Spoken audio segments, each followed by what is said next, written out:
Quick introduction to what we're doing here today. I found some wild blackberries growing in my neighborhood, so I decided to make some ink from them.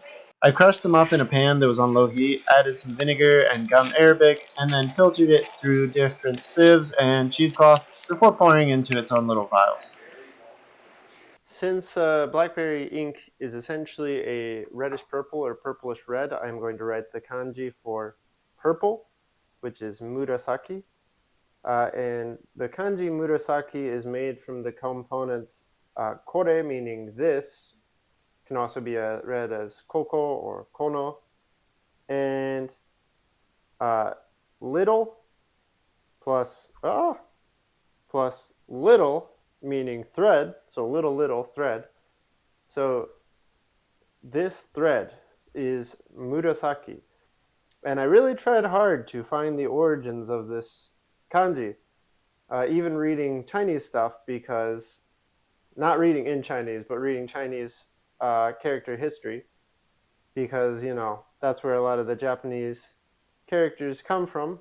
But it seems like this kanji was made long enough ago that nobody really knows the origin. What I did learn is that just like in Europe, and probably everywhere else, purple was reserved for royalty.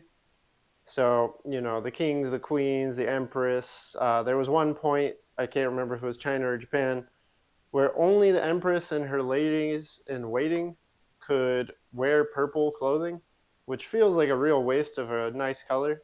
And also, I discovered that the color was invented in China before they had a name for it. In fact, it existed for several hundred years before they had a character for it. So I'm thinking somewhere in that time period, they were like, look at this thread that's only for the rich people. This thread is that girl. So we're going to give it the kanji, this thread. If that turns out to be the true meaning, please let me know. And I'll, go about my life as the genius I am.